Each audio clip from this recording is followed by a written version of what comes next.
I'm Scott Hebert, Director of Instruction at the Grand Traverse Resort and Spa. We're just going to start out by letting you watch your golf swing in slow motion. And then we'll talk over some changes that I'd like to see you make to make golf a little less painful for you on your lower back and actually make your ball go a little bit further down the middle. So, starting off with your setup, is with the driver. I like to see the driver placed forward in our stance. When we place it forward in our stance, we can think of it to go right underneath your left armpit. That promotes an upward strike of the golf ball to take some backspin off, to maximize distance, carry, to improve your total drive. But for you, this is going to be mainly just a little setup and a little backswing, and I think it's really going to change what happens with your tee ball. So we'd like to think of the golf swing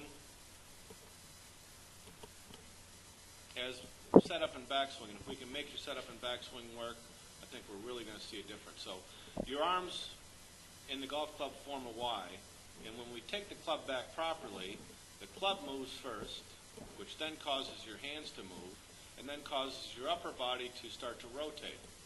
And once your upper body can no longer rotate due to flexibility, that's when your lower body starts to wind up. But what we're going to see with your start of your backswing is how everything goes away together. So we can see the right hip moves immediately with the club, your hips start turning immediately, and at the top of the backswing, your shoulders are pretty much level to the ground. As we come down, your weight stays back, which makes the club work from in to out, and you'll hit a lot of blocks this way. Really good impact position here with a flat left wrist and head behind the ball. And that's why I say for you, it's going to be just fixing your setup and backswing. So let's take a look at you next to some of the best drivers that play golf. We start with Luke Donald, and we see how that ball's positioned right underneath that left armpit. Or if we look at Ernie Els at setup, and we see that ball is positioned just underneath that left armpit. Or Charles Howe, and we see how that ball's positioned just underneath the left armpit. Now, when we take it away, if we can get your arms to swing while your hips stay a little bit more square, what we're going to see is halfway back that the shoulders are much steeper. We can see how high your left shoulder is and how it's going to run into your chin. And here with Charles Howe, we're seeing how that left shoulder is working down, in, under.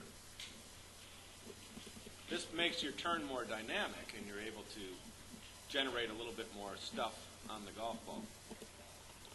So at the top of your backswing, you can see how that it forced your whole upper body to rotate, and because of that early turn, we've over-rotated slightly. And that much turn away from the ball is going to make it difficult to consistently return nice and square. So let's make that takeaway go away in one piece. We're going to think arms in the club go first, causing your left shoulder to go down. Rather than you can see that it's already starting to ride up, versus where we see with Charles Howe, left shoulder works down, or with Ernie Els, how that left shoulder works down, or Luke Donald, how that left shoulder works down. I really think that's going to make a tremendous difference in your driving.